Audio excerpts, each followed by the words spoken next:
Assalamualaikum warahmatullahi wabarakatuh. Perkenalkan, nama saya Zahra Mahkota dengan NIM 2301181205.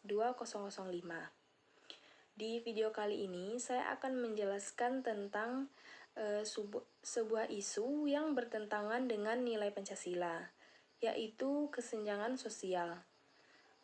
Materi ini diampu oleh dosen pengampu Bapak Aldi Pradana, SPD, MPD. Pada slide pertama ini, kita menjelaskan tentang pengertian, definisi kesenjangan sosial. Kesenjangan sosial merujuk pada ketidaksetaraan atau perbedaan yang terjadi dalam masyarakat terkait dengan status sosial, ekonomi, serta akses terhadap sumber daya dan layanan. Kesenjangan ini seringkali memperburuk ketimpangan antara kelompok masyarakat yang memiliki keunggulan dan mereka yang terpinggirkan.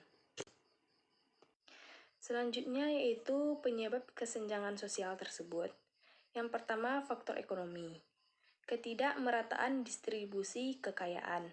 Sebagian besar kekayaan terakumulasi pada segelintir orang atau perusahaan besar. Sementara banyak orang miskin tidak memiliki akses yang cukup terhadap sumber daya alam. Yang kedua, faktor pendidikan. Akses terbatas.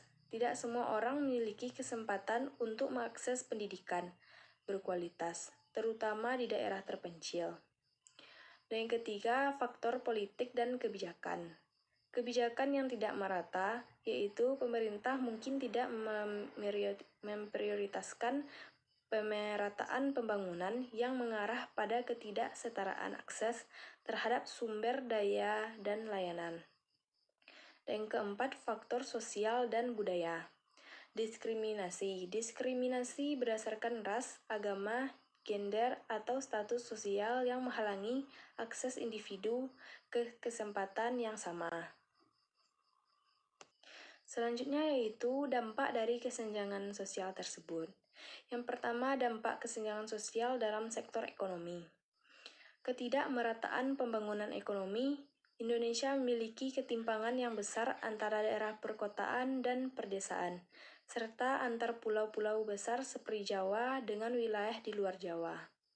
Dan yang kedua, ketidaksetaraan pendapatan. Kesenjangan pendapatan di Indonesia sangat mencolok. Sebagian besar kekayaan terkonsentrasi di tangan segelintir orang atau keluarga besar, sementara mayoritas penduduk masih hidup di bawah garis kemiskinan. Yang ketiga, sumber daya alam yang tidak merata. Sumber daya alam Indonesia yang melimpah seringkali tidak dikelola dengan baik dan hasilnya tidak dinikmati secara adil oleh seluruh rakyat. Selanjutnya yaitu dampak kesenjangan sosial dalam sektor pendidikan. Akses pendidikan yang tidak merata. Kesenjangan sosial di Indonesia tercermin dalam ketidakmerataan akses terhadap pendidikan berkualitas. Anak-anak dari keluarga kaya cenderung dapat mengakses pendidikan berkualitas di sekolah-sekolah internasional atau swasta. Sementara anak-anak dari keluarga miskin seringkali terjebak dalam sekolah-sekolah negeri dengan kualitas yang terbatas. Dan yang kedua itu dampak kesenjangan sosial dalam sektor politik. Politik uang dan korupsi. Kesenjangan sosial di Indonesia seringkali berhubungan erat dengan politik uang dan praktik korupsi. Kelompok-kelompok kaya atau elit politik seringkali menggunakan kekayaan mereka untuk mempengaruhi proses politik, membeli suara dalam pemilu, atau bahkan memanipulasi kebijakan demi kepentingan pribadinya. Selanjutnya yaitu dampak kesenjangan sosial di Indonesia. Contoh kasusnya yaitu yang pertama wilayah timur Indonesia.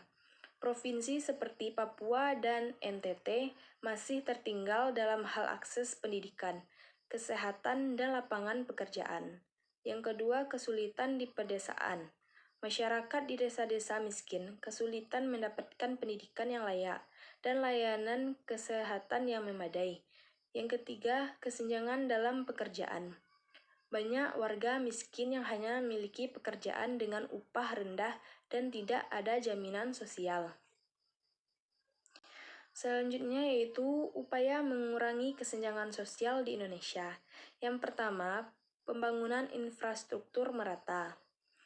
Tentu pembangunan infrastruktur di luar Jawa untuk meratakan akses. Program kesejahteraan sosial. Pemerintah mengembangkan program seperti Kartu Indonesia Pintar atau KIP dan Kartu Indonesia Sehat atau KIS untuk memberikan akses pendidikan dan kesehatan. Yang ketiga, kebijakan redistribusi pendapatan. Pengembangan kebijakan fiskal yang mendukung redistribusi kekayaan melalui pajak progresif dan subsidi. Dan yang keempat, reformasi pendidikan. Peningkatan kualitas dan pemerintahan akses pendidikan, terutama di daerah miskin dan terpencil. Dan yang terakhir itu kesimpulan. Kesenjangan sosial di Indonesia memiliki dampak yang besar dalam sektor ekonomi, pendidikan, dan politik. Pendidikan berkualitas dan kesempatan ekonomi harus diperjuangkan agar mobilitas sosial lebih merata. Dan pemerintahan perlu mengambil langkah lebih serius untuk mengurangi ketidaksetaraan dengan kebijakan yang lebih inklusif dan adil. Stabilitas sosial dapat tercapai jika kesenjangan sosial dapat minimalkan dan seluruh lapisan masyarakat diberi kesempatan yang sama untuk berkembang. Baiklah, sekian dari presentasi saya. Saya tutup dengan Assalamualaikum warahmatullahi wabarakatuh.